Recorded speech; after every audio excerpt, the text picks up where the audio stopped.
Alright, तो कल हम लोग क्या डिस्कस कर रहे थे? Metal master, right? And we saw metal master creation up to sales of one, right? तब वहाँ तक हमने देख लिया था। तो आज हम लोग रेस्ट ऑफ द डिटेल्स देखेंगे कि मेटल मास्टर में एग्जैक्टली होता क्या है। ठीक है, तो शीट तो चली गई, no issues. You can see my screen, right? Yes sir. Okay, ठीक है। 02 for change and mm03 for display. So this is a transaction code you need to use for metal master. Okay. And कल मैंने material types भी आपको दिए थे कि कौन से टाइप्स आपको यूज़ करते हैं। जैसे फर्ट मैंने बताया था, FERT you have to use for finish product, right? उसके बाद आपको यूज़ करना है, अगर आपको सर्विस आइटम क्रिएट करना है, you need to use DIN। Okay. फिर उसके बाद आपको यूज़ करना है बांस फॉर थर्ड पार्टी आइटम्स। उसके बाद आपको यूज़ करना है हवा फॉर ट्रेडिंग गुड्स। अगर आपका ट्रेडिंग गुड्स है तो आपको ये यूज़ करना है, ठीक है। You need to use VERP for packing. Okay, packing material अगर आपका कुछ है then you have to use this material, ठीक है। तो ये सारे मटेरियल टाइप्स आपको याद रखने हैं जब आप मटेरियल क्रिएट कर रहे हो, ठीक है। तो let's start. Sir semi finish के लिए क्या है? HALP। H semi L P. HALP is for semi finish product, ठीक है। सो इतने एटलीस्ट इतने इतने जो मैंने दिए हैं उतने तो भी याद रखो, ठीक है। एटलीस्ट उसमें दो तीन तो भी याद रख लेना, बिकॉज पूछ सकते कि मटेरियल टाइप से कोड कौन कौन से हैं, ठीक है। तो उसमें फर्ट तो आपको बताना है, DIN भी बताना है, और ये पैकेजिंग ये तो आपको 100% बताना है, बिकॉज एक्सपेक्टेशन यही होता है कि एटलीस्ट आप इनके नाम तो बताओ SD साइड से, ठीक है।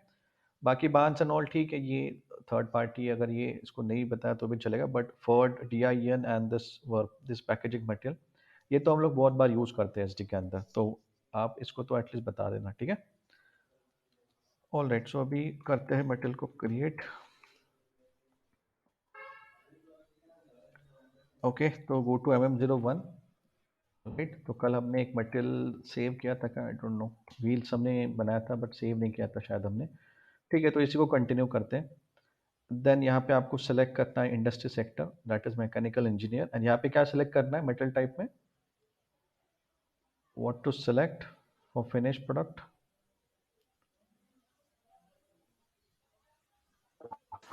FERT। FERT, right. सो यहाँ पे फर्ट फिनिश प्रोडक्ट सेलेक्ट कर लो, alright. And then press enter. अब देखो इसमें मैंने जितना बताया था कि सेल साइड से हमारे लिए जो टैब्स है, जो व्यूज है, like this are the important views for us, ठीक है। तो इसमें हम लोग सेल्स रिलेटेड इन्फॉर्मेशन मेंटेन करेंगे फॉर दिस मटेरियल, ओके। तो इसमें आपको सेलेक्ट करना है sales of 1, sales of 2, general plan data and sales text, okay. And basic data for the basic information of material, तो ये भी आपको सेलेक्ट कर लेना है, ठीक है। And then click okay. अब आप ये मटेरियल किस प्लांट के लिए और किस सेल्स एरिया के लिए आप ये मेंटेन कर रहे हो डिटेल्स, उसको आपको फिलअप करना है, ओके। तो मैं यहाँ पे मेंटेन करता हूँ मैं पुणे प्लांट, एंड यहाँ पे जो सेल्स एरिया है मेरा वो भी पुणे है, and it is for distributor, ठीक है। तो वैसे ही आप होलसेलर के लिए या फिर रिटेलर के लिए या फिर डायरेक्ट कस्टमर्स के लिए आपकी क्या सेल स्ट्रैटेजी है, कैसे आप उसको सेल करोगे, वो सारी इन्फॉर्मेशन आप सेल्स एरिया स्पेसिफिक और प्लांट स्पेसिफिक मेंटेन कर सकते हो, ठीक है। तो यहाँ पे इसको ओके कर दो। अब देखो यहाँ पे मेंशन कर दो, ये हमने ऑलरेडी डिस्कस कर लिया, तो मैं यहाँ पे फटाफट एक बार फिलअप कर लेता हूँ। अगर आपको इसमें से किसी फील्ड में कंफ्यूजन है, क्वेश्चन है, तो लेट मी नो। तो यहाँ पे हमने ग्रुप भी सिलेक्ट किया था, then you have to select division, okay. And status जैसे मैंने बताया था कि स्टेटस इज समथिंग, एक स्विच है। अगर आप चाहते हो इस मेटल को ऑन ऑफ करना है, आपको एक्टिवेट करना है, देन आप यहाँ पे सीधा बेसिक डेटा वन में अगर आप यहाँ पे स्टेटस सेट करते हो तो that will be applicable to everyone, okay. तो यहाँ पे जब आप सेट करते हो कुछ स्टेटस, तो मेक श्योर कि आप सही स्टेटस सिलेक्ट कर लो। अदरवाइज अगर आपने यहाँ पे डिसकंटिन्यू कर दिया तो वो सबके लिए डिसकंटिन्यू हो जाएगा, तो उसका प्रोडक्शन भी नहीं होगा या फिर कुछ भी नहीं होगा, मतलब सबके लिए वो स्टॉप हो जाएगा, सेल भी नहीं होगा उसका, कुछ नहीं होगा मटेरियल का, ओके। तो यहाँ पे वैसे तो ब्लैंक छोड़ दो, बट अगर आपको बोला एक डिसकंटिन्यू करना है मटेरियल को तो ही आपको इसको सिलेक्ट करना है, ठीक है। एंड उसके बाद ये फील्ड हमने डिस्कस की थी general item category group. So basically this defines के मैन्युफैक्चरिंग कैसे हो रही है, ओके। तो यहाँ पे कुछ हमने एग्जांपल देखे थे, जैसे make to order. Make to order मतलब अगर आपके पास कस्टमर की ऑर्डर है तो ही आप इस मेटल को मैन्युफैक्चर करोगे, अदरवाइज आप उस प्रोडक्ट को मैन्युफैक्चर नहीं करोगे। मतलब रेगुलर मैन्युफैक्चरेबल प्रोडक्ट नहीं है ये। अगर आपका वैसे कोई सिनेरियो है तो आपको यहाँ पे 0001 असाइन करना है, that is make to order. Okay. फिर हमने थर्ड पार्टी देखा था। Third party it means if you are manufacturing it from vendor then आपको सिलेक्ट करना है बांस। Okay. And if it is service, अगर आप ये सर्विस मेटल क्रिएट कर रहे हैं तो आपको यहाँ पे सर्विस सिलेक्ट करना है, that is DIN। Okay. And उसके बाद अगर ये मटेरियल आपका नॉर्मल मटेरियल है, रेगुलर मैन्युफैक्चर होने वाली है, स्टैंडर्ड आइटम है, तो आपको यहाँ पे नॉर्म सेलेक्ट करना है। नॉर्म मतलब आपकी कंपनी के अंदर आप मैन्युफैक्चर करने वाले हो और रेगुलर मैन्युफैक्चर इस प्रोडक्ट की होने वाली है। ठीक है, तो उस केस में आपको सेलेक्ट करना है NORM। ओके। एंड अगर आपका ये पैकेजिंग मटेरियल है, अगर आप इसको इस मटेरियल को किसी पैकेजिंग के लिए यूज करने वाले हो तो आपको सेलेक्ट करना है VERP। कहाँ गया, दिस वन। ठीक है। और भी बहुत सारे, बट इसमें इतना सारा डीप में जाने की ज़रूरत नहीं। इसमें बहुत सारा part, almost 90% part is MM production. तो हमारे लिए जितने इंपॉर्टेंट जो ग्रुप्स है मैंने बता दिया आपको, तो इसमें याद रख लेना मेक टू ऑर्डर पूछा जा सकता है आपको कि मेक टू ऑर्डर क्या होता है एंड ये थर्ड पार्टी क्या होता है। ठीक है, तो ये कोड बता देना उस टाइम पे। उसके बाद आपको वेट मेंटेन कर देना है। वेट आपके मेटल का कितना वेट है, total gross weight net weight आप मेंशन कर दो यहाँ पे। ठीक है, तो यहाँ पे मेक श्योर कि आप KG एंड ऑल ये करेक्टली सेलेक्ट करो, बिकॉज ये जो वेट है ये सीधे हमारे ऑर्डर के अंदर डिटरमाइन होता है। ओके, तो इसलिए मेक श्योर कि आप यहाँ पे करेक्ट वेट मेंटेन करो। एंड उसके बाद ये जो पैकेजिंग ग्रुप्स हैं, तो जैसे आपको इस मेटल को पैकेजिंग के लिए किस टाइप की मेटल की ज़रूरत है वो आपको सेलेक्ट करना है। बेसिकली आप इसको किस में पैक करोगे। ठीक है, तो यहाँ पे देखो ऑप्शन है carton, middle carton, big, domestic, something like this. तो यहाँ पे मैं सेलेक्ट कर लेता हूँ मिडल कार्टन। ओके, तो इस पैकेजिंग के अंदर हम लोग उसको पैक करेंगे मटेरियल को। ठीक है, तो इसमें इतना ही है। अब चलते हैं सेल चौक। इस पे कोई क्वेश्चन इस फील्ड पे, इस टैब के अंदर? नो, ठीक है। सेल चौक की तरफ चलते हैं। सेल चौक भी हमने कल देखा था, तो इसमें हमने डिस्कस किया था बेस यूनिट। अब देखो यहाँ पे जो हम लोग डेटा मेंटेन कर रहे हैं, सो ये सिर्फ इस पर्टिकुलर एरिया के लिए ही वैलिड है, मतलब सिर्फ डिस्ट्रीब्यूटर के लिए एंड सिर्फ पुणे ऑफिस के लिए वैलिड होगा। ओके, तो अगर आपको इस मटेरियल को मुंबई या किसी और लोकेशन पे सेल करना है तो उसकी डिटेल्स अलग होगी, उसका सेल्स एरिया अलग होगा, आपको उसके लिए भी डिटेल्स को मेंटेन करना है। ठीक है, तो यहाँ पे सबसे पहले तो आपको क्लासिफिकेशन मेंटेन कर देना है कि ये मटेरियल टैक्सेबल है क्या नहीं, तो यस और नो मेंटेन कर देना है। तो यहाँ पे मैं 1 कर देता हूँ। 1 मीन्स होता है टैक्सेबल, ये मटेरियल जो है टैक्सेबल मटेरियल है हमारा। ठीक है, you can C full tax, full tax. Okay, and यहाँ पे 1 सारा मेंशन कर दो। हमारा जो मटेरियल है सबके लिए टैक्सेबल है। ओके, फिर उसके बाद आपको ये कंडीशंस मैंने बताई थी। Condition is something if you want to maintain the pricing from here, यहाँ से भी आप कर सकते हो। ठीक है, तो आप डिसाइड कर सकते हो, जैसे अगर एक पीस कोई ले रहा है तो यू विल चार्ज 100 रुपीज़।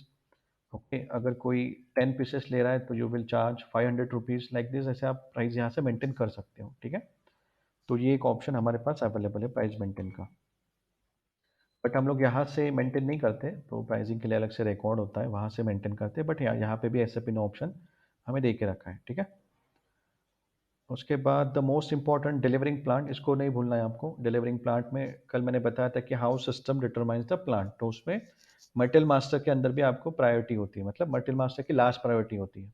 ठीक है, तो अगर आपने यहाँ पे प्लांट मेंटेन कर दिया तो इट मीन्स अगर आपके कस्टमर मास्टर्स और CMI के अंदर प्लांट मेंटेन नहीं है, then system will give last priority to your material master. ठीक है, तो यहाँ पे भी आपको प्लांट मेंटेन कर देना है। यहाँ से भी सिस्टम प्लांट को डिटरमाइन कर सकता है।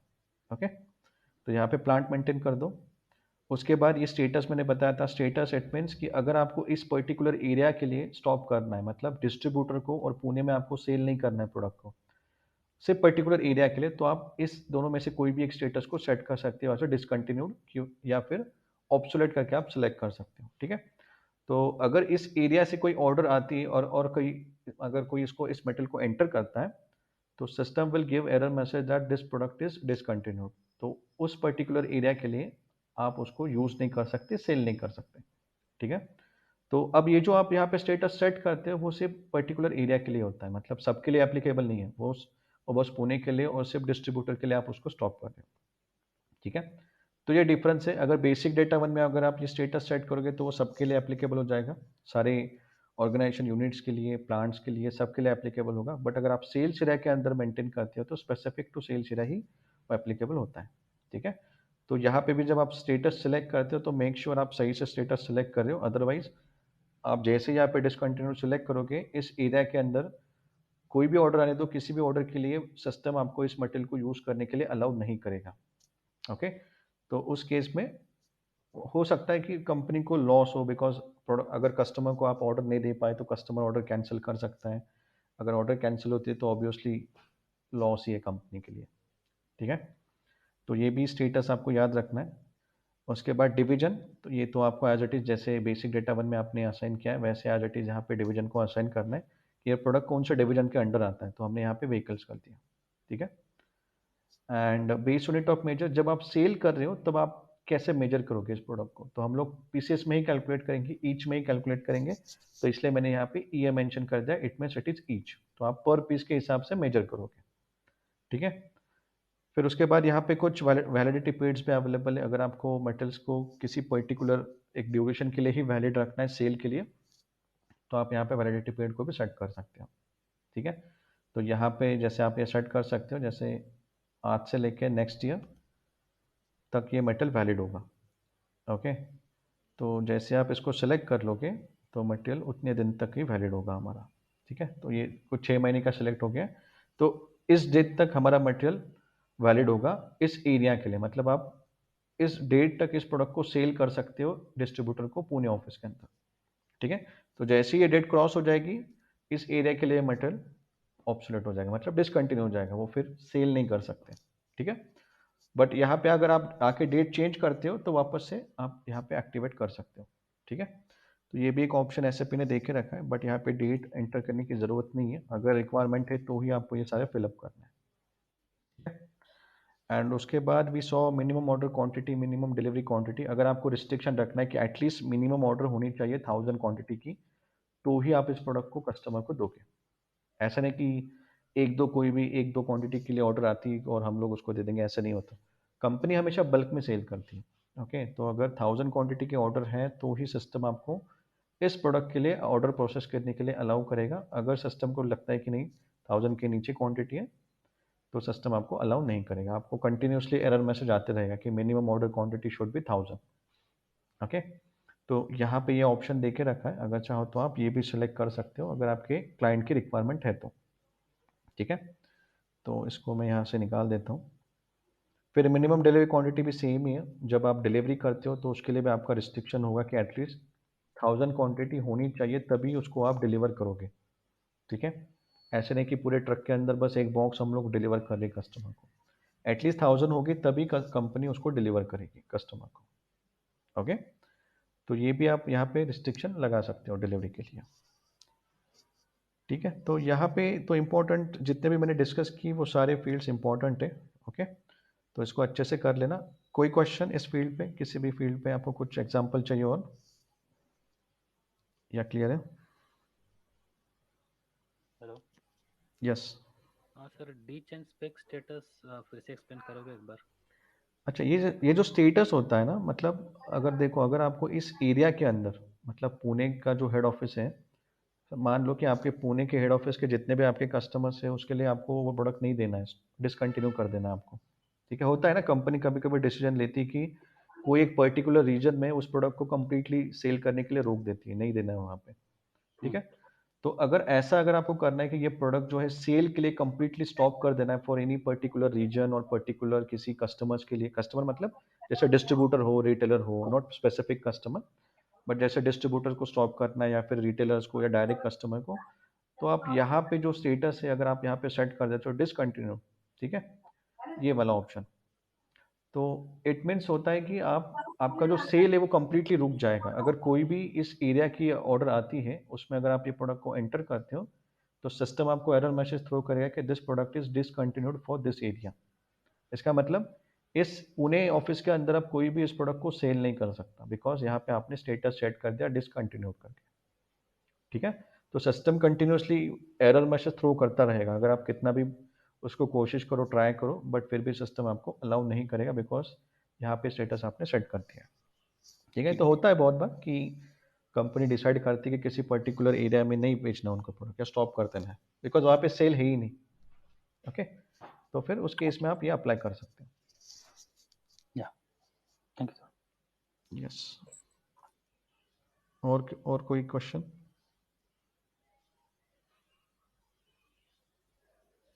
नो, ठीक है। अब देखते हैं सेल्स ऑफ 2।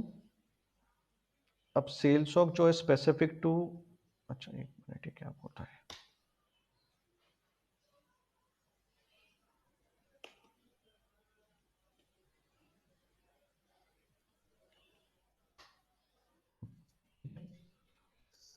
ओके, तो अब सेल्स ऑफ 2 जो है उसमें भी हमें कुछ इंफॉर्मेशन फिलअप करनी, which is mostly related to attributes of product.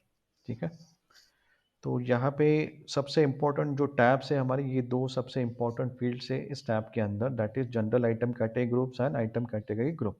Okay, ये तो सबसे इम्पोर्टेंट है हमारे लिए, एंड ये भी इम्पोर्टेंट है ऐसा नहीं। अब देखो ये जो फील्ड है ये हमने बेसिक डेटा 1 के अंदर भी देखी, बेसिकली ये सिग्निफाई करती है कि आपका मेटल मैन्युफैक्चर कैसे हो रहा है। ओके, ये तो हमने देख ली। ये जो फील्ड है ये आइटम कैटेगरी करके एक हमारे इसमें कंट्रोल होता है। जब भी हम ऑर्डर क्रिएट करते हैं तो आइटम कैटेगरी क्या करते हैं, आपके मटेरियल को कंट्रोल करती है। ठीक है, कंट्रोल इट मीन्स कि जो आपका मटेरियल है उसकी प्राइसिंग कैसे करनी है, फ्री आइटम या चार्जेबल आइटम है, या फिर जो मटेरियल है वो डिलीवरेबल आइटम है या सर्विस आइटम है। ठीक है, तो उसकी बिलिंग कैसे करनी है, बहुत सारी चीज़ें होती हैं जो हमें मटेरियल को कंट्रोल करने के लिए लगती है। तो आइटम कैटेगरी जो होती है उसको डिटरमाइन करने के लिए this is the field which we use. Okay, एक दिखा देता हूँ मैं आपको, फिर समझ पाएगा।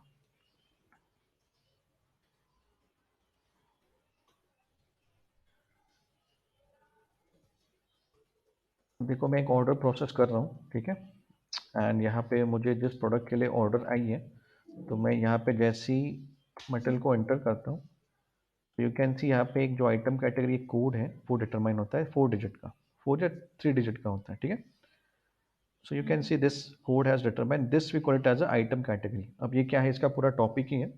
हमारे मास्टर डेटा के बाद we have this topic item category. तो ये आइटम कैटेगरी क्या करती है, आपके मटेरियल को कंट्रोल करती है। जैसे मैंने बताया ना कि हाउ सिस्टम विल अंडरस्टैंड कि ये मटेरियल चार्जेबल आइटम है या इसको कस्टमर को फ्री देना है, या फिर ये मटेरियल सर्विस आइटम है, या फिर इसकी डिलीवरी करनी है, या फिर इसका इन्वॉइसिंग कैसे करना है, ये सब जो कंट्रोल होता है वो इस डिजिट के, इस कोड के थ्रू होता है। ठीक है, अब देखो यहाँ पे मैंने एक ऐसा मटेरियल एंटर किया है जो मैन्युफैक्चरेबल मटेरियल है, डिलीवरेबल मटेरियल है। ठीक है, तो यहाँ पे ये कैटेगरी डिटरमाइन हुई है 10। ऑलराइट, अब यहाँ पे अगर मैं सर्विस आइटम एंटर करता हूँ, मतलब मैं मेरे कस्टमर को कुछ सर्विस दे रहा हूँ।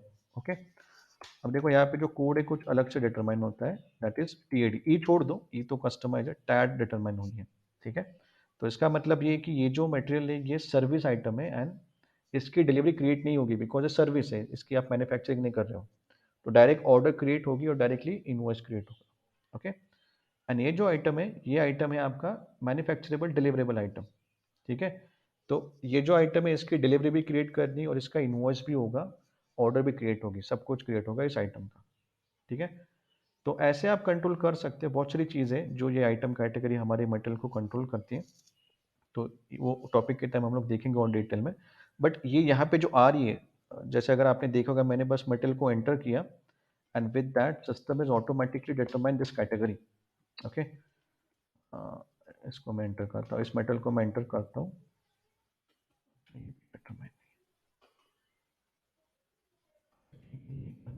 ठीक है। देखो जैसे मैं मेटल को एंटर करता हूँ ऑटोमेटिकली ये जो कोड है ये डिटरमाइन होता है। ठीक है, बट ये डिटरमाइन क्यों हो रहा है, बिकॉज इसका कुछ रूल है और उस रूल के अंदर ये एक इंपॉर्टेंट फैक्टर है। ओके, तो यहाँ पे आप जो मेंटेन कर रहे हो उस बेसिस पे हमारी ये जो कैटेगरी है ये डिटरमाइन होती है। ओके, तो बेसिकली ये जो कैटेगरी यही सिग्निफाई करती है कि आपका मटेरियल कौन सा है, मतलब नॉर्मल मटेरियल है या फिर ये सर्विस आइटम है या फिर ये थर्ड पार्टी आइटम है। यहाँ पे जो ऑप्शन है सेम ऑप्शन यहाँ पे भी अवेलेबल है। ये सिग्निफाई करता है कि मैन्युफैक्चरिंग कैसे हो रही है, ये सिग्निफाई करता है कि आपकी आइटम कैटेगरी कौन सी डिटरमाइन होगी।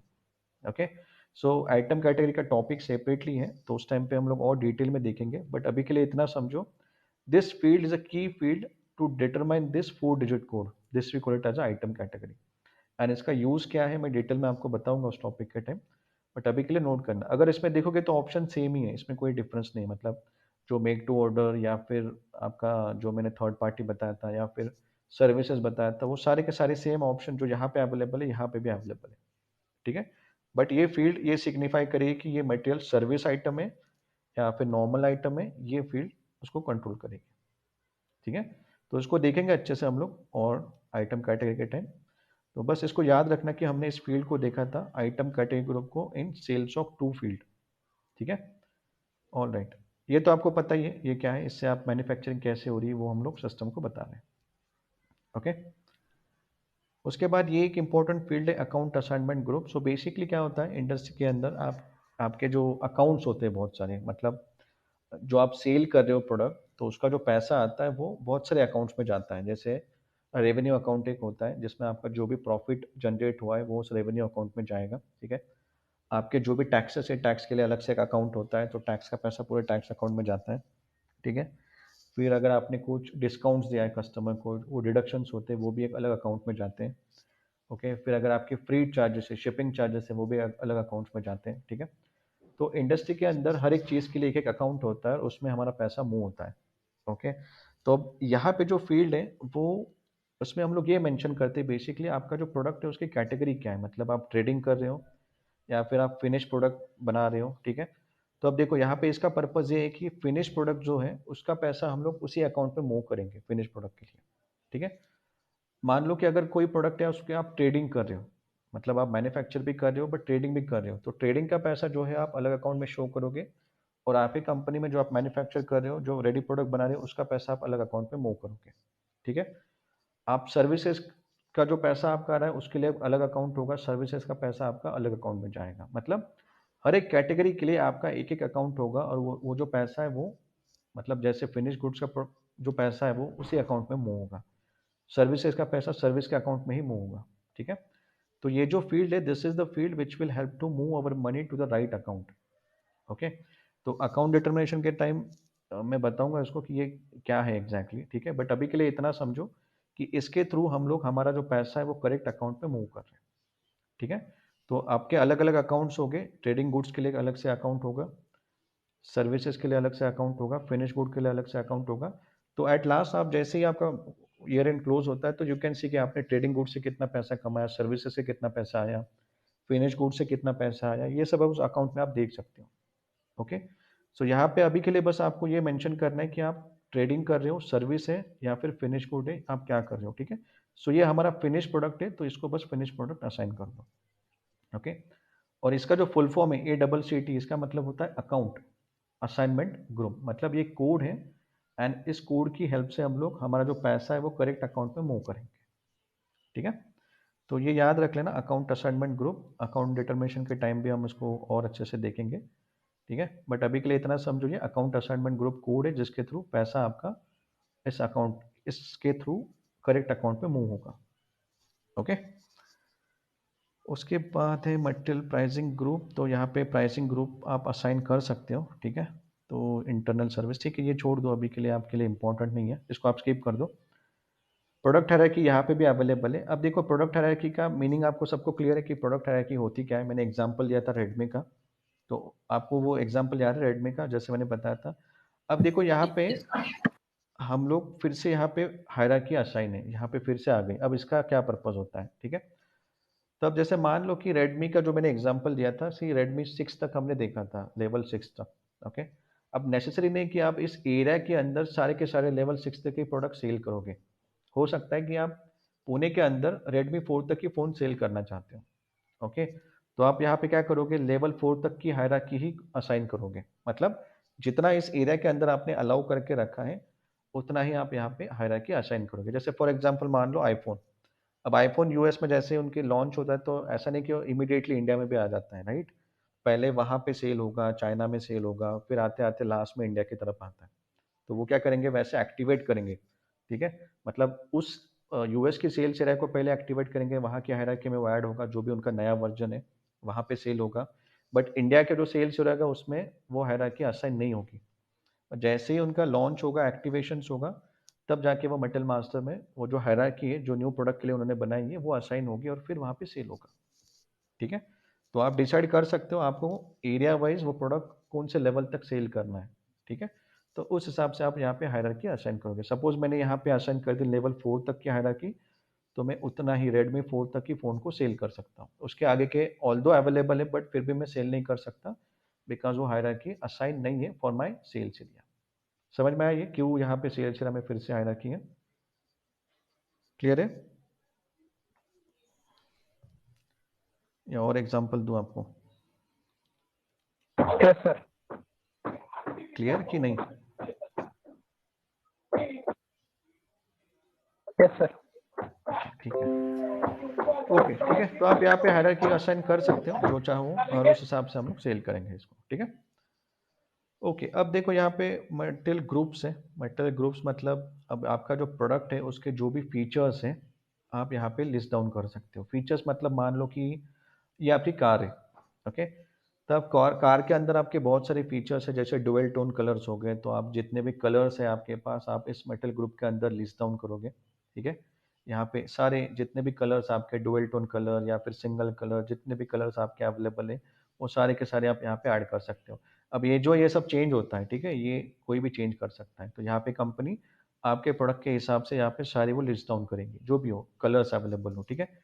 एंड इसको जो मटेरियल ग्रुप है इसको हम लोग नाम दे देंगे कलर, ठीक है। फिर उसके बाद और कोई दूसरा फीचर्स है आपके कार का, जैसे पावर विंडो, पावर स्टीयरिंग के ऑप्शंस होते हैं, राइट।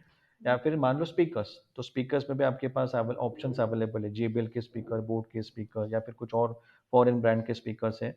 तो इस मटेरियल ग्रुप का नाम आप चेंज कर दोगे स्पीकर्स, एंड यहाँ पे जितने भी ब्रांड्स अवेलेबल है वो सारे के सारे आप इसके अंदर लिस्ट डाउन कर दोगे, ठीक है।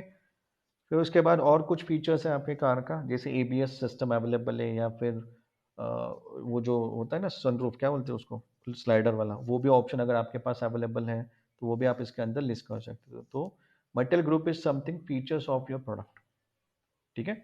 तो यहाँ पे कस्टमर की जो ऑर्डर आएगी उस हिसाब से हम लोग तो सिलेक्ट करेंगे, बट जितने भी फीचर्स आपके इस प्रोडक्ट के अवेलेबल है वो सारे के सारे आप हर एक ग्रुप के अंदर लिस्ट डाउन कर सकते हो, ओके। तो ये ऑप्शन एसएपी ने यहाँ पे दे के रखा है। तो यहाँ पे आप चेंज कर सकते हो इस मटेरियल ग्रुप को, एंड यहाँ पे वो फीचर्स जितने भी हो गए आपके जैसे रिलेटेड टू कलर्स, तो सारे कलर्स यहाँ पे लिस्ट डाउन कर दो, ओके। या फिर और भी कुछ फीचर्स है स्पीकर का जैसे ऑप्शन दिया, स्पीकर के ब्रांड्स आप लिस्ट डाउन कर सकते हो। या फिर और भी वेरिएंट्स होते हैं जैसे बेसिक मॉडल से लेके टॉप एंड मॉडल तक, तो क्या क्या फीचर्स है वो भी आप यहाँ पे इस मटेरियल ग्रुप्स के अंदर सबके सब लिस्ट कर सकते हो, ओके। तो this is all about features of your product. अब यहाँ पे एट्रीब्यूट्स भी है, ठीक है। एट्रीब्यूट्स मतलब यहाँ पे और कुछ फीचर्स है आपके, तो वो भी आप यहाँ पे लिस्ट डाउन कर सकते हो। जैसे एट्रीब्यूट्स में मैंने बताया था कि आपकी कोई कार है तो वो इंडिया में भी मैन्युफैक्चर हो रही है, चाइना में भी हो रही है, तो यहाँ पे आप लिस्ट डाउन कर सकते हो made in India car, made in China car, okay. या फिर और कुछ फीचर्स है या फिर कुछ ऑप्शन है तो वो भी आप इस एट्रीब्यूट्स के अंदर मेंशन कर सकते हो, ठीक है। तो this is all about features and attributes of product. जो चाहो आप यहाँ पे मेंशन कर सकते हो। और ये जो एट्रीब्यूट्स होते हैं ये आपके कस्टमर मास्टर को भी आप कनेक्ट कर सकते हो। जैसे वहाँ पे एक ऑप्शन था अगर आपको याद हो तो प्रोडक्ट एट्रीब्यूट्स का, सेल्स एरिया के अंदर सेल्स टैब के अंदर there is a option product attributes, right. तो यहाँ से आप जैसे ये नाम चेंज करोगे made in India, made in China, तो अगर वहाँ पे कस्टमर ने सिलेक्ट किया कि उसको मेड इन इंडिया चाहिए तो हम लोग मेक श्योर करेंगे कि made in India product he customer को डिलीवर होने चाहिए, not made in China, okay. तो ये जो एट्रीब्यूट्स है छोटे छोटे, ये सारे आपके जो फीचर्स होते हैं छोटे मोटे, वो भी आप यहाँ पे लिस्ट डाउन कर सकते हो, ओके। तो ये ऑप्शंस अवेलेबल है इस सेल्सॉक 2 के अंदर, and this you can connect to your customer master, ठीक है, वहाँ पे भी आप इसको कनेक्ट कर सकते हो, ठीक है। क्लियर। तो यहाँ पे जो इस सेल्सॉक 2 के अंदर जो इंपॉर्टेंट है, this is account assignment group, this is the important, then general item category group, product hierarchy, material group and this attributes, इतना आपको करना है, ठीक है। सर हाँ, hello. Yes yes.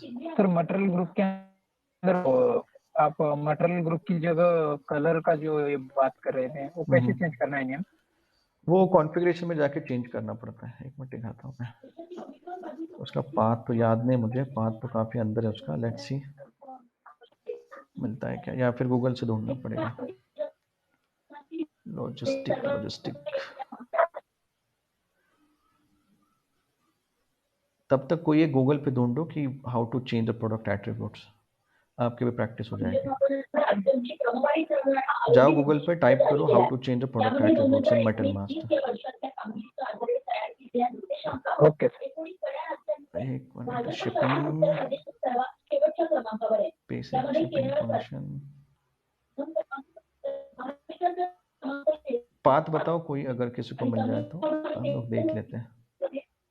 Sales and distribution, मुझे बहुत टाइम हो गया मैंने इसको किया नहीं है तो मुझे भी याद नहीं। बेसिकली सी सर एट्रीब्यूट वन टाइम ही करना होता है क्या? नहीं, बेसिकली ये जो पार्ट है ना एट्रीब्यूट्स एंड ऑल, ये मेटल मैनेजमेंट में आता है, बिकॉज जो सॉरी प्रोडक्शन में आता है, not okay metal okay. Management.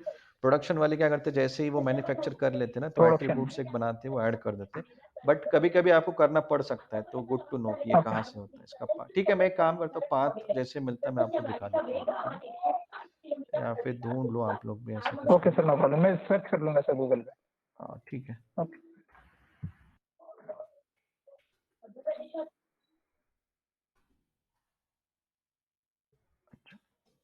ऐसे आप टाइप करोगे ना तो यहाँ पे ये देखो, ये मिल गया logistic sales and distribution master इसमें डेटा। था लॉजिस्टिक सेल्स एंड हाँ distribution master data products material but ये फॉर क्रिएट और चेंज। लॉजिस्टिक्स कौन सा है वो नहीं बताया उसने। जनरल एक ही एग्जीक्यूशन है, that is not clear.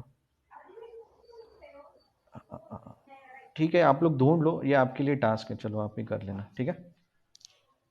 Easy है, गूगल में जाओ, गूगल में पाथ मिल जाएगा आपको, वहां से कर लेना है, ठीक है? तो you can okay change this sir. Attributes and metal group, ये सब चेंज होता है।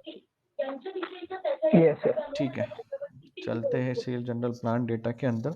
अब देखो ये जो डेटा है यहाँ पे इस प्लान डेटा के अंदर, ये सिर्फ प्लांट स्पेसिफिक है, मतलब प्लांट में डिस्ट्रीब्यूशन की जो रिक्वायरमेंट, जो चीज़ें होती है जो चाहिए हमें, वो डिटेल्स हम लोग मेंशन करेंगे। एंड ये वैलिड होगी सिर्फ प्लांट के लिए, मतलब जब हम लोग सेल कर रहे हैं, जब शिपमेंट कर रहे हैं, तो उस टाइम की जो इन्फॉर्मेशन है जो हमारे लिए इंपॉर्टेंट है फॉर डिलीवरी क्रिएशन, वो सारी चीज़ें हम लोग मेंशन करेंगे यहाँ पे।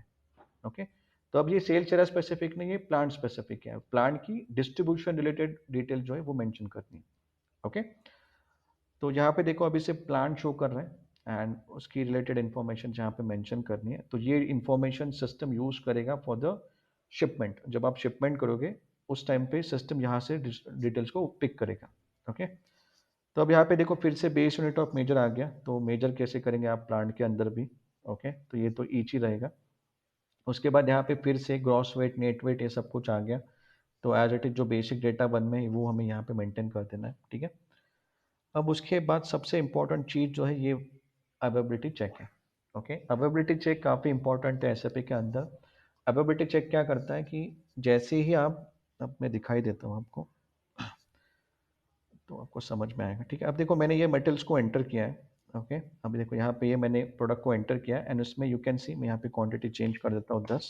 ओके, अब देखो यहाँ पे जैसे मैं मेटल को एंटर करता हूँ विथ क्वांटिटी, ऑर्डर क्वांटिटी, तो यहाँ पे मैं इसके अंदर जाता हूँ एंड यहाँ पे एक शेड्यूल लाइन करके एक होती है। तो बेसिकली सिस्टम यहाँ पे क्या करता है, ये जो डेट होती है, ये डेट मतलब इस दिन पे कस्टमर को 100% डिलीवरी उसके डोर स्टेप पे मिल जाएगी, ये वो डेट होती है। ओके, एंड यहाँ पे अगर आप देखोगे कि ऑर्डर क्वांटिटी के अगेंस्ट में यहाँ पे system is showing confirm quantity, मतलब इस दिन पे कस्टमर को 100% ऑर्डर क्वांटिटी है वो मिल जाएगी। That is what system is showing. Okay, अब ये कैसे शो कर रहा है, इसके पीछे बहुत बड़े लॉजिक्स होते हैं, वो इतने डीप में जाने की जरूरत नहीं, बट बहुत सारी चीजें होती हैं, बट कुछ बेसिक चीजें होती हैं जो हमें समझनी होती हैं। ओके, तो अभी ये अवेबिलिटी चेक यहाँ पे जो ऑप्शंस होता है, इसका मतलब ये होता है कि आपकी रिक्वायरमेंट कैसी है, आप डेली मैन्युफैक्चर करने वाले हो या फिर बैचेस में मटेरियल मैन्युफैक्चर होने वाला है या और क्या है, ठीक है? तो ये प्रोडक्शन का पार्ट है, ज़्यादा इसमें हमें डीप में नहीं जाना, बट इसका सिंपल यूज़ में बताता हूँ। ये जो अवेबिलिटी चेक है ये क्या करता है, जैसे आप यहाँ पे ऑर्डर क्वांटिटी एंटर करते हो, इमीडिएटली आपके प्लांट के स्टॉक में जाके वो चेक करेगा कि जितनी क्वांटिटी आपने एंटर की है वो अवेलेबल है कि नहीं। ओके, तो अगर अवेलेबल है तो वो इमीडिएटली आपको कंफर्म शो कर देगा, कंफर्मेशन दे देगा कि yes stock is available and we can deliver it. तो यहाँ पे मैं और एक चीज़ दिखाता हूँ शिपिंग के अंदर आके। अब देखो यहाँ पे ये देख रहे हैं आप मेटेरियल अवेलेबिलिटी डेट, इसका मतलब जैसे आप इस ऑर्डर क्वांटिटी को एंटर करते हो तो सिस्टम सबसे पहले इस डेट को कंफर्म करता है। ओके, तो वो सिस्टम में जाता है, वो चेक करता है कि आपके प्लांट में, जो प्लांट आपने एंटर किया है उस प्लांट के स्टॉक में अवेलेबल है कि नहीं मटेरियल। तो अगर अवेलेबल है तो इमीडिएटली आपको वो कंफर्मेशन दे देगा कि किस दिन पे मटेरियल अवेलेबल हो रहा है। That is this is the first function use of availability check. अगर स्टॉक अवेलेबल नहीं है तो आपका अवेलेबिलिटी चेक एक ट्रांसफर ऑफ रिक्वायरमेंट जनरेट करता है, मतलब एक नोटिफिकेशन होता है, सिंपल लैंग्वेज में बताओ तो एक नोटिफिकेशंस होता है जो हम लोग जो सेंड करते हैं प्रोडक्शन को कि जो स्टॉक कस्टमर ने ऑर्डर किया है वो अवेलेबल नहीं है और उसके अगेंस्ट में इस मटेरियल को अवेलेबल करना पड़ेगा। तो प्रोडक्शन वाले क्या करेंगे, based on that notification they will immediately start the production. ठीक है, तो फिर सिस्टम उसके बाद वो भी कैलकुलेट कर लेता है कि प्रोडक्शन को कितना टाइम लगता है और कितने टाइम बाद वो प्रोडक्ट अवेलेबल होगा हमारे प्लांट के अंदर। ओके, तो इतनी सारी चीज़ें, अब इसके पीछे बहुत सारी चेंजेस लॉजिक वो सब होता है, बट जो अवेलेबिलिटी चेक का जो बेसिक यूज़ है, पहले तो वो देखेगा स्टॉक अवेलेबल है क्या नहीं, अगर है तो ठीक है, वो कंफर्मेशन दे देगा with confirm delivery date and confirm quantity. But अगर स्टॉक अवेलेबल नहीं है तो it will trigger MRP transfer of requirement. MRP मतलब होता है मटेरियल रिक्वायरमेंट प्लानिंग। तो it is a notification which will be sent to production and as per that production will start the manufacturing of the product and वो फिर उस हिसाब से product को अवेलेबल करेंगे। ओके, तो ये यूज़ है आपके अवेलेबिलिटी चेक का। तो ये जो अवेलेबिलिटी चेक है अगर आप इसको नहीं निकाल दोगे तो यहाँ पे जो कन्फर्मेशन आपको दिख रहा है, ये जो order quantity confirmation confirm quantity यहाँ पे शो ही नहीं होगा। ओके, यहाँ पे होता है वो availability check, you can see item availability. अगर मैं इसके ऊपर क्लिक करूँ, अभी के लिए तो स्टॉक हमारा अवेलेबल है इसलिए वो कुछ नहीं कर रहा है, बट अगर यहाँ पे स्टॉक अवेलेबल नहीं होता, जीरो होता, तो फिर से वो चेक करता प्लांट में जाके कि स्टॉक अवेलेबल है क्या नहीं। अगर नहीं होता तो आपको दिखा देता कि स्टॉक अभी अवेलेबल नहीं है। ठीक है, तो ये यूज़ होता है आपके अवेलेबिलिटी चेक का। तो ये आपके हर मटेरियल मास्टर को असाइन होना चाहिए, सर्विस आइटम को छोड़ के। सर्विस आइटम में इसको असाइन करने की ज़रूरत नहीं, बिकॉज वहाँ पे कोई मैन्युफैक्चरिंग नहीं होती है। बट जितने भी आपके मैन्युफैक्चरेबल प्रोडक्ट्स हैं, रेगुलर प्रोडक्ट्स हैं जहाँ पे मैन्युफैक्चरिंग हो रही है, तो उस केस में एक एक अवेलेबिलिटी चेक होगा। तो ये आपके प्रोडक्शन से आएगा, ये मतलब ये आपको प्रोडक्शन वाली टीम बताएगी कि एग्जैक्टली कौन सा अवेलेबिलिटी चेक यहाँ पे होना चाहिए। Okay, but this is something very important for S D also, because इसके वजह से ही हमारी ये जो डेट्स है, ये जो कंफर्म जो डेट्स हमें मिल रही है, ये इस छोटे से 2 डिजिट के कोड के वजह से ही मिल रही है। अब इसके पीछे बहुत सारी कोडिंग, प्रोग्रामिंग, बहुत सारे लॉजिक्स है। अवेलेबिलिटी चेक का एक बड़ा एक टॉपिक ही है, ठीक है, जिसको पढ़ने में 1 महीना लग जाता है, मतलब अगर प्रोडक्शन साइड से देखें तो। बट हमारी साइड से ज़्यादा नहीं, हमें बस बेसिक समझना है इसका यूज़ क्या है।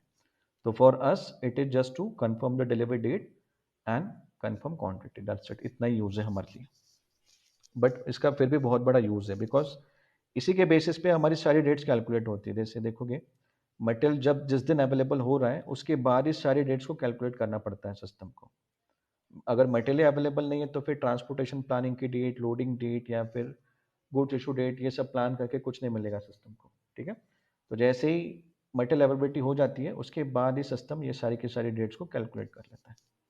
ठीक है, तो इसको याद रखना, इसका यूज़ क्या है, to check the stock, and if stock is available then confirm the quantity with confirm date, confirm delivery date, that's it।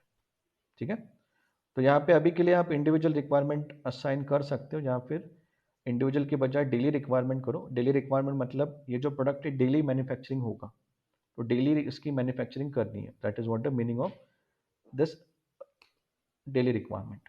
ठीक है, तो यहाँ पे इसको चेंज कर दो, अभी के लिए डेली रिक्वायरमेंट कर देना आप यहाँ पे, इंडिविजुअल रिक्वायरमेंट मत रखना। इंडिविजुअल रिक्वायरमेंट कब होगी, जब मेक टू ऑर्डर होगा, जब कस्टमर के ऑर्डर के बेसिस पे हम लोग मैन्युफैक्चर कर रहे हैं, तब यहाँ पे इंडिविजुअल रिक्वायरमेंट होती है। ओके, डेली रिक्वायरमेंट मतलब डेली मैन्युफैक्चरेबल प्रोडक्ट है, तब हमें इसको सिलेक्ट करना है। ठीक है, अभी के लिए मैं इसको चेंज कर देता हूँ। ऑल राइट, उसके बाद बैच मैनेजमेंट, तो ये भी काफ़ी इंपॉर्टेंट है बैच मैनेजमेंट। बैच मतलब क्या होता है कि आपने सुना होगा बहुत बार कि किसी कार कंपनी की कोई एक पर्टिकुलर बैच की जो कार्स थी वो ख़राब निकली, मतलब कुछ फॉल्ट है उसमें, तो सारी सारी की सारी कार्स उन्होंने रिकॉल कर ली, मतलब किसी पर्टिकुलर बैच में जितनी मैन्युफैक्चरिंग हुई थी। ओके, तो इट मीन्स व्हाट कि जो प्रोडक्ट्स होते हैं वो हमेशा बैचेस में बनते हैं। बैच मतलब जैसे एक लिमिट सेट होती है कि 10,000 पीसेस एक बैच में हो गए। अब हर एक बैच में कुछ ना कुछ यूनिकनेस होता है, कुछ ना कुछ चेंजेस होते हैं या कुछ ना कुछ उसमें डिफरेंस होता है। ओके, तो अगर आप देखोगे तो ये सबसे ज़्यादा फार्मास्यूटिकल्स में यूज़ होता है, मतलब जो मेडिसिन बनती है वो हमेशा बैचेस में बनती है। ओके, तो अगर आपका प्रोडक्ट बैच मैनेजमेंट में मैन्युफैक्चर हो रहा है तो आपको ये बैच मैनेजमेंट को सिलेक्ट कर लेना है।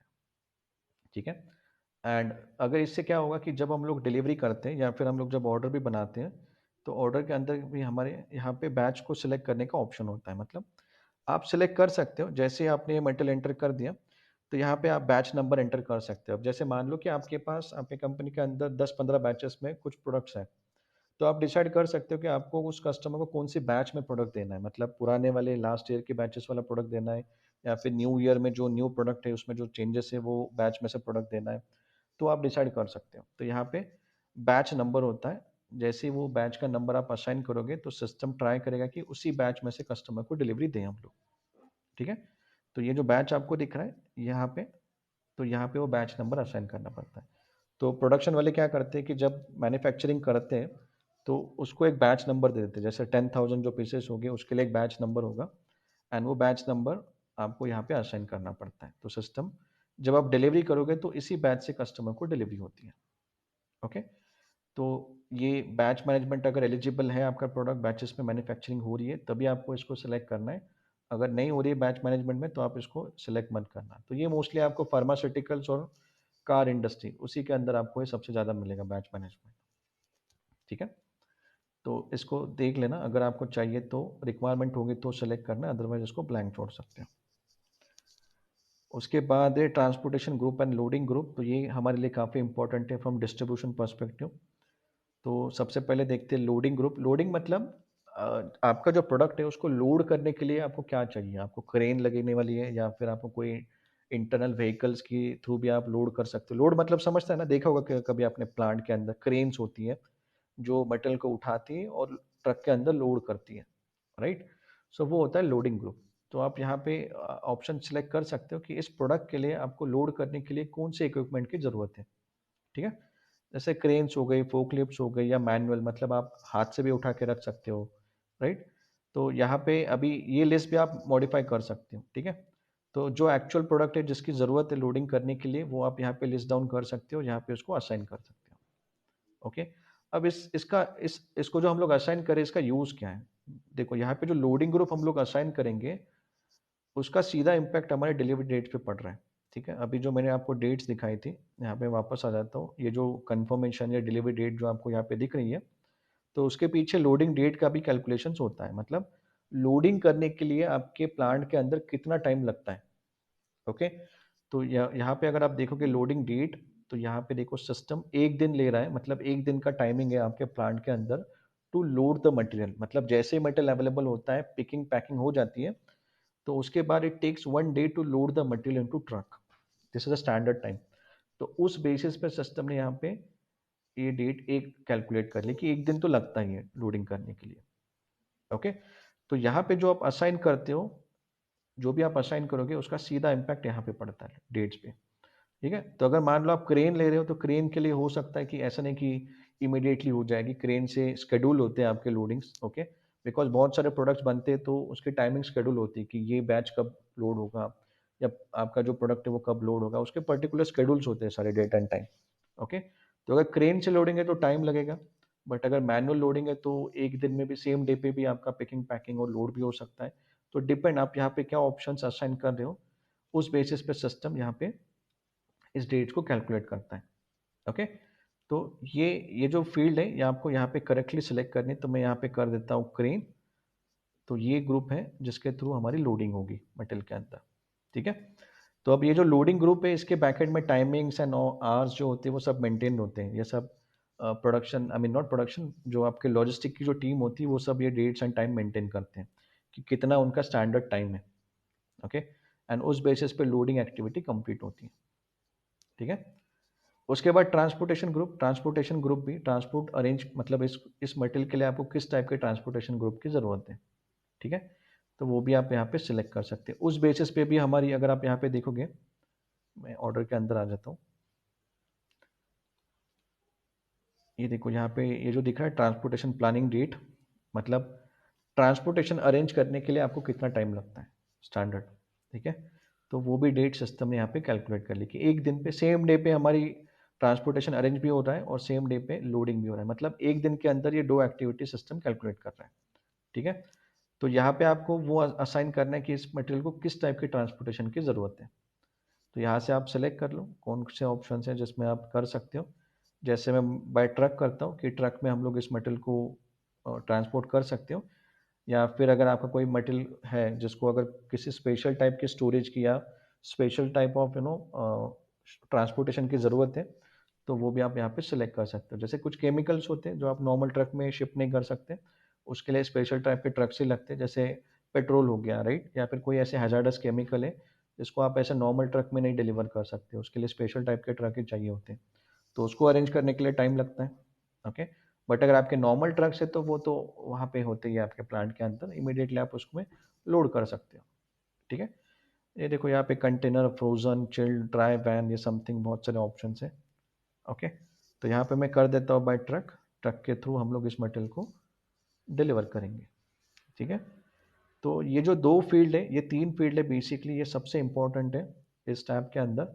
एंड ये जो 2 फील्ड है, transportation group and loading group, इसका सीधा इम्पैक्ट आपके ऑर्डर के कंफर्म डिलीवरी डेट पे पड़ता है।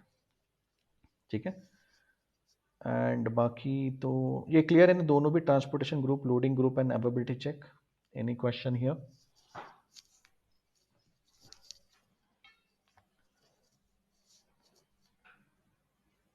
नो? सर हम्म, एक क्वेश्चन था। जी। ये एक्चुअली टाटा मोटर्स में मैन्युफैक्चरिंग इंडस्ट्री हो गई।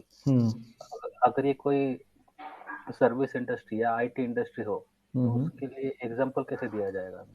सर्विस इंडस्ट्री है तो यहाँ पे सबसे पहले तो ये तो ब्लैंक ही आएगा अवेलेबिलिटी ब्लैंक ही चेक, आएगा टोटल। राइट। ठीक है, तो देखो अब इसमें अगर आप सर्विस आइटम बना रहे हो तो क्या क्या डिफरेंस आएगा सबसे पहले तो वो देखते हैं। ठीक है, अब देखो बेसिक डेटा वन में, अच्छा एक मिनट, देखो यहाँ पे बेसिक डेटा वन में सबसे पहले जो आपका ये जो ग्रुप है, जनरल आइटम कैटेगरी ग्रुप, ठीक है, ये क्या होगा आपका, ये सर्विस होगा, राइट। ओके। ये वाला होगा, which one, DIN, this one. DIN। हाँ। ओके, सबसे पहले तो ये डिफरेंस होगा कि ये आपका सर्विस आइटम है, मतलब यहाँ पे ये जो बाकी चीज़ें, वॉल्यूम, नेट वेट, ये सब ब्लैंक होगा, ब्लैंक हो जाएगा। बिकॉज ये बेस यूनिट ऑफ मेजर, ये भी ब्लैंक होगा। बाकी कुछ चीज़ें आएगी नहीं, बस हमें क्या करना है, एक सर्विस आइटम को क्रिएट करना है। तो सबसे पहले तो ये एक बड़ा डिफरेंस है।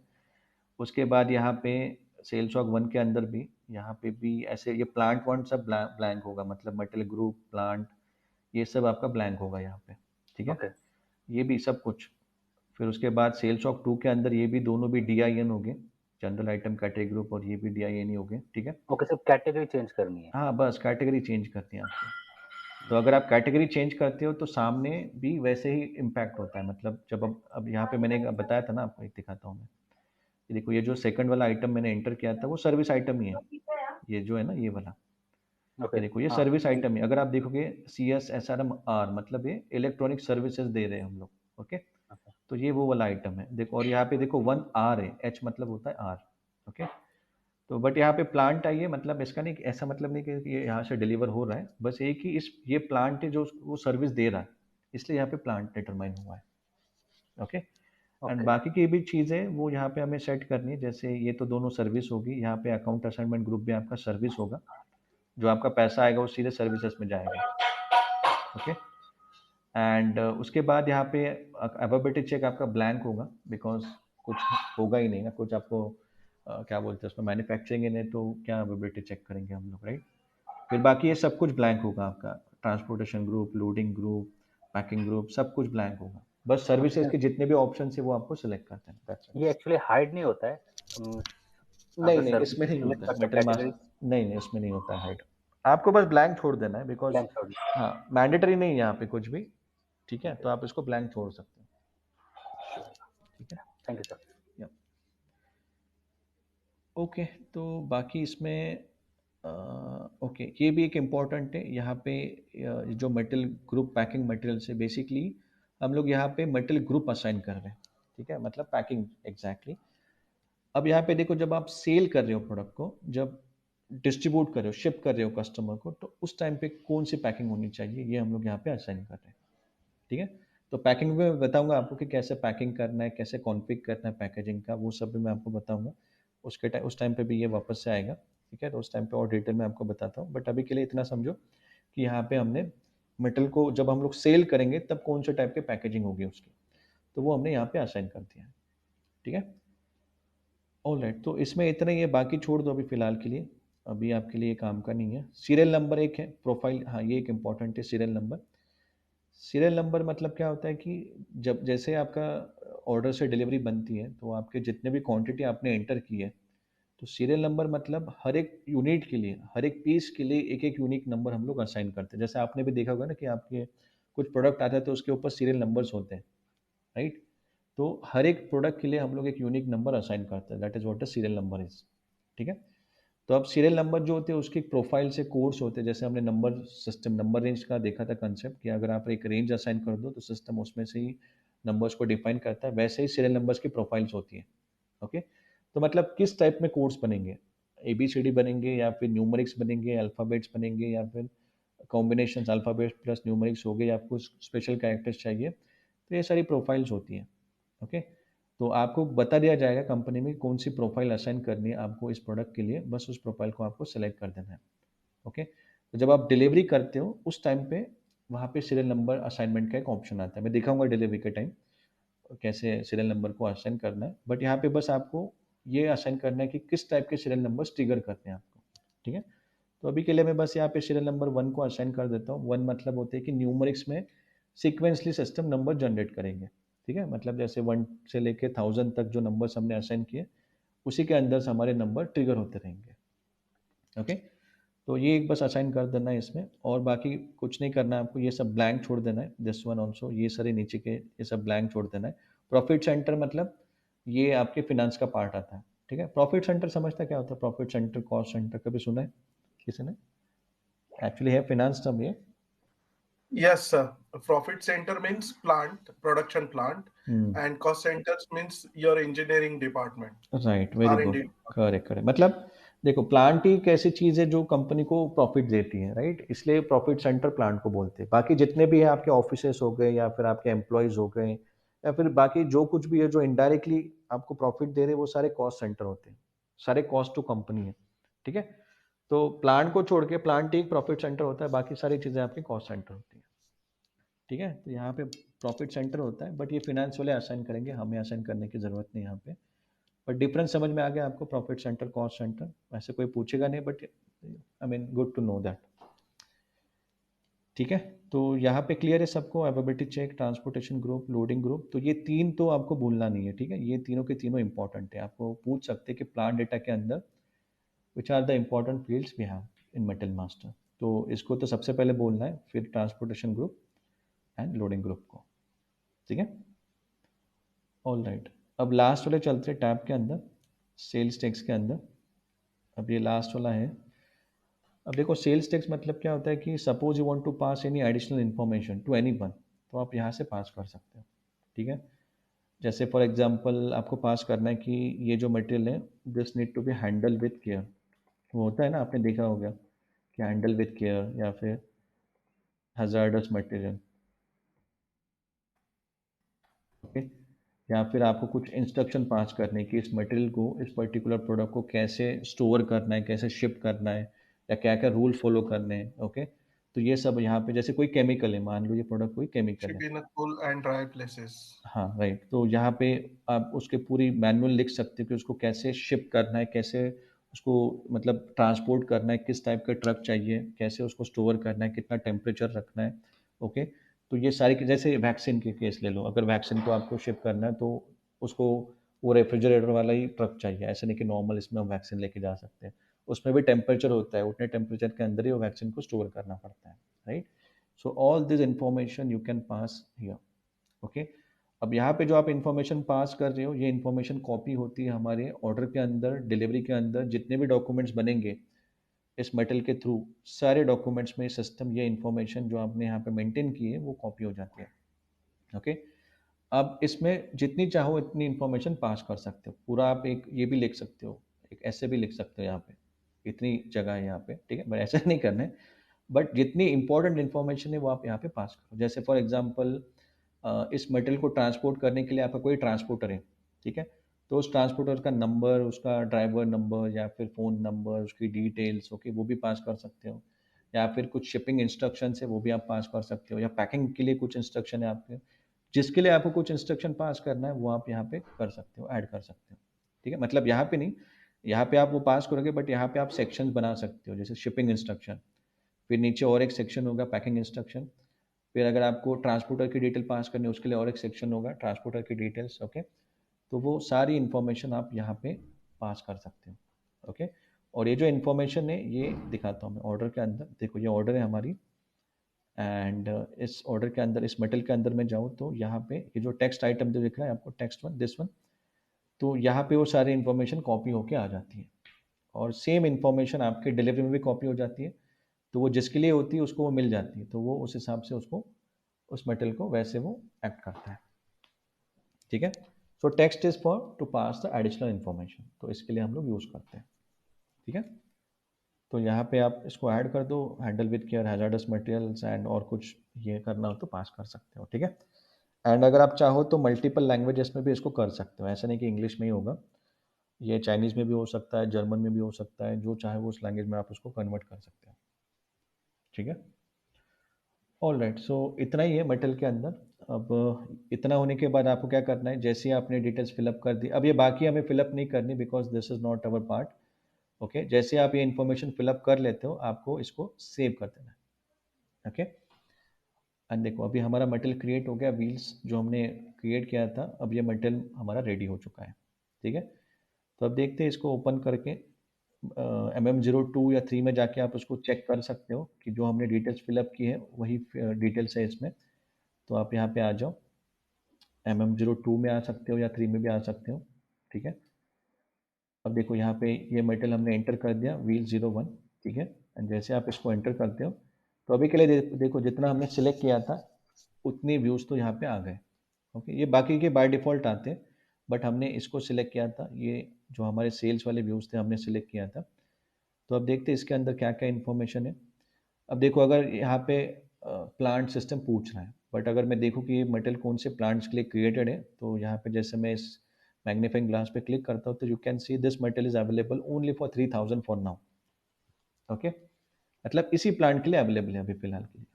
ठीक है, एंड अगर आप सेल्स एरिया भी देखना चाहते हो तो देख सकते हो, यहाँ पे मैग्नीफाइंग ग्लास पे क्लिक करो, यू कैन सी अभी के लिए ये मटेरियल सिर्फ इस एरिया के लिए एक्टिवेटेड है, मतलब सिर्फ पुणे के अंदर डिस्ट्रीब्यूटर को हम लोग सेल कर सकते हैं। ठीक है, बाकी एरिया के लिए अगर आपको एक्टिवेट करना है तो जैसे हमने कस्टमर मास्टर में कस्टमर को एक्सटेंड किया था, वैसे in metal master we have to extend the material for the sales areas. ठीक है, तो इसको चूज कर लो एंड ओके कर दो। ठीक है, and then you can see जो भी डिटेल्स हमने ऐड की थी वो एज इट इज यहाँ पे है। तो अगर आप चाहो तो यहाँ पे मॉडिफाई भी कर सकते हो, चेंज कर सकते हो, ऐसा नहीं कि एक बार क्रिएट हो गया तो चेंज नहीं कर सकते, आप मॉडिफाई कर सकते हो। ठीक है, सब कुछ मॉडिफाई कर सकते हो यहाँ पे। देखो जो जो हमने ऐड किया था एज इट इज सब कुछ यहाँ पे अवेलेबल है। ओके, प्लान डेटा, ठीक है, फिर सेल्स टैक्स हमने ऐड किया था वो एज इट इज यहाँ पे है। ठीक है, तो this is how you can create your material. समझ में आया? क्लियर? अब उसके बाद हम लोग देखेंगे how to extend the material. Extend मतलब जैसे अभी हमने एक सेल्स एरिया के लिए क्रिएट कर दिया, बट अगर हमें दूसरे एरिया के लिए उसको एक्सटेंड करना है तो कैसे करेंगे? ठीक है, बट ये समझ में आया कैसे हमने मटेरियल को क्रिएट किया, इसमें कोई कंफ्यूजन क्वेश्चन या डिफिकल्ट लग रहा है?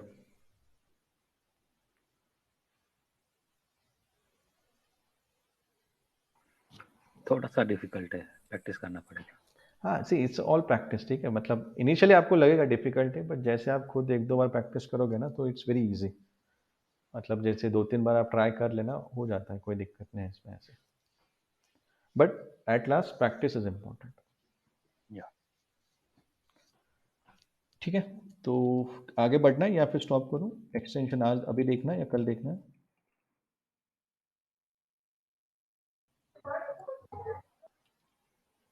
यस उद्या बघू